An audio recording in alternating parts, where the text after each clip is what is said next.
in a bad light in the eyes of the world. But Dare, what does this also do for us? Because a lot of people have talked about weightlifting as being a sport that is riddled with things like this. Can that be an excuse for us? And what do you think is the way out? As somebody who has gone to several international events and you have followed this so closely, what is the way out? Weightlifting, notorious for things like this, but the Nigerian angle to it should be worrying for us as well. I think it's a bit difficult, because even if you want to undertake any drug test before the championship, chances are that the athlete can sit stage during the competition. So it's a bit difficult to cover. That's why all over the world it's not been easy to stop the use of performance-enhancing drugs. It is not. I think the best thing is maybe in Nigeria. But, what I want to say, I think I don't need to say because it's going to be against international rules. They already have punishment for it. They already have sanctions for it. But if in Nigeria we can say any official caught will be sent to jail, maybe the officials will think twice before they introduce drugs to this athlete. Because in Nigeria, most of the athletes caught in Nigeria, the problem has come from the officials, not from the athletes directly. You know, coaches brainwashing them. This is what you have to take to do well. This is what you have to do to perform very well. And the thing is a shortcut to success because they don't want to train. And most of the coaches are not even qualified to train them. And you know, in Nigeria, you rate coaches by their achievement. When I say achievement, the number of medals their athletes have won. So that's why most of them, you know, tend to use that, especially in local competitions. If you look at athletics, for example, a lot of them will do well in the local meet. But when they get out there and they know that they will be testing, they don't do well. It's difficult. It's really difficult because there are international standards and sanctions for it. And we can only hope, maybe for now, let's just have a pre-competition test. But unfortunately, again, we don't have a laboratory in Nigeria as big as Nigeria is. So even if you conduct a test here now, you have to send it somewhere. And it takes time. So if you say you want to do it on the eve of the competition, it will take time before the result comes out. So if you have our own laboratory, it can take 2 3 days. You know those who are special positive and those who are clean, so that we can, you know, separate the wheat from the chaff. But unfortunately, we lack so many things in Nigeria, and this is the result of what we are getting now. Now, before I go to some other issues, let me just ask you, what can we do for Chika? A young girl going through this could be depressing. Some athletes may never come out of it anymore. What can we do for Chika at this point in time to help her get back her focus for the future and then move on from this setback? I think the first thing is to tell her to confess how she got involved in this mess, so that we can punish the culprit.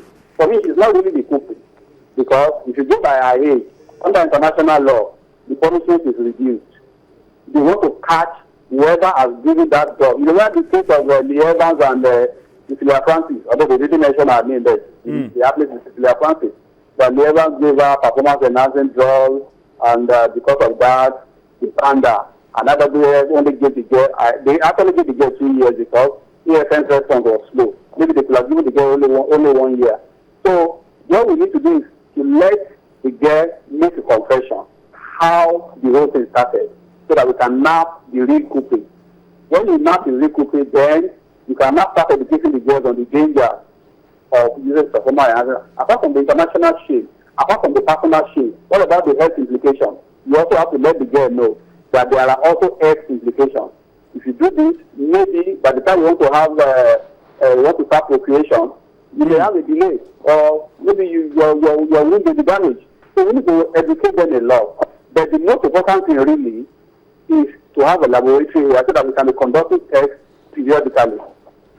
Now, before I allow you to go, let's talk about the positives. We've talked a lot about the negative. Let's talk about the positive. About this time yesterday, Blessing was setting the tracks on fire in Glasgow, becoming the fastest woman in the Commonwealth Games, setting a new games record, and things are looking good. Now people are saying Blessing is good for gold in 100 meters, in 200 meters, and even in the long jump. What's your reaction to that, Dari?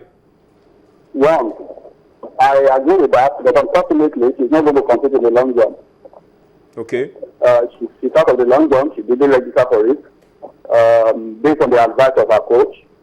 Then in the 200 meters that is starting tomorrow evening, I just looked at the schedule now. I looked at the start list, and I didn't see any athlete that are proper. The big Jamaican athletes are not there. Even Boris Brand is not there. Most of the athletes that are there, they've not even run 22.8. Okay, maybe one or two have done 22.8, 22.7. The blessing is on fire now, both in the 100 and 200 meters. Apart from this Congress games, go and look at the tracking. I think she's even leading the IWA Diamond League ranking in the 200 meters. She has a 22.3 seconds personal best, and that's like maybe number 4, number 5 in the world. No, number 2.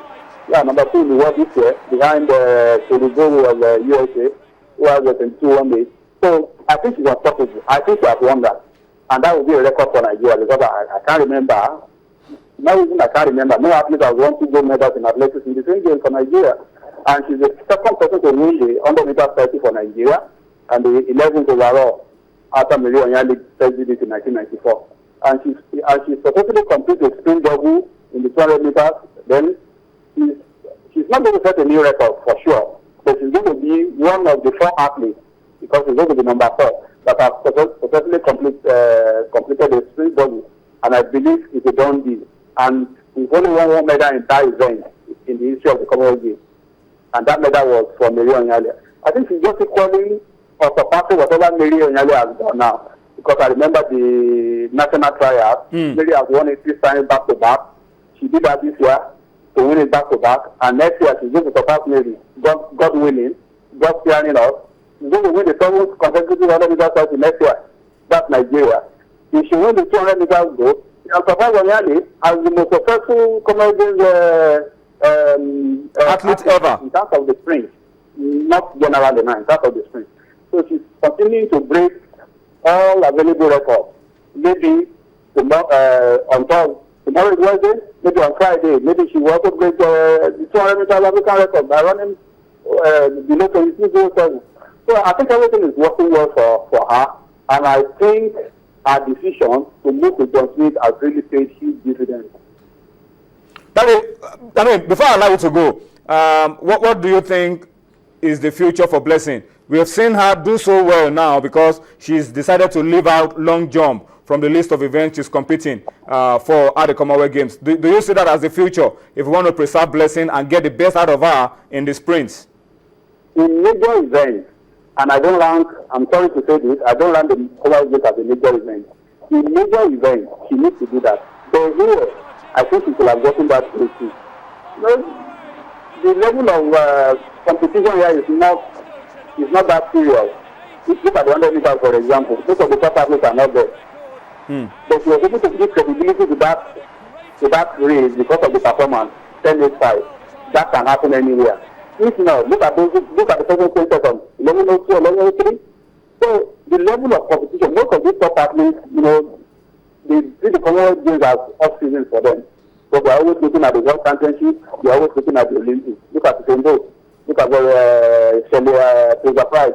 All of them, we are on blade. Most of them don't like running in the Commonwealth Games. And that has taken the shine off the game. I think the lack of Blessing, I think we're beginning to see a little bit of seriousness. Imagine if Blessing has been out of it. He would have won that Commonwealth Game with an 11-something performance. It should have been bad enough. But I believe in major competition like the World Championship and the Olympics, she needs to concentrate. She can do the 3 if the schedule permits. But unfortunately, they are not going to do the schedule because of only Blessing of everybody. So that is the problem. Like what happened in Moscow, the long jump doesn't normally come as early as that. But we changed the schedule and it affected her. I think she's learning from that, but I think she made a mistake not going for the long jump because she may not have that other chance to win 3 medals, maybe to win the relay, to win 4 medals because the Jamaicans are weak now. So the Fraser Price is not really there, it's not really running well. The rest, Blessing can make up, and we have 1 or 2 good sprinters that can make up a good relay team. I think she's making a mistake of entering her name in the record book that maybe cannot be broken in the next 4 or 5 editions. Well, Daddy, thank you so much for speaking to us on Sports Tonight. We've been speaking to a very good friend of the house, the editor of Complete Sports, seasoned athletics reporter, Dari Esan, shedding light on Blessing Okagbare and, of course, all the other happenings around Team Nigeria camp at the Commonwealth Games. A lot of people are reacting.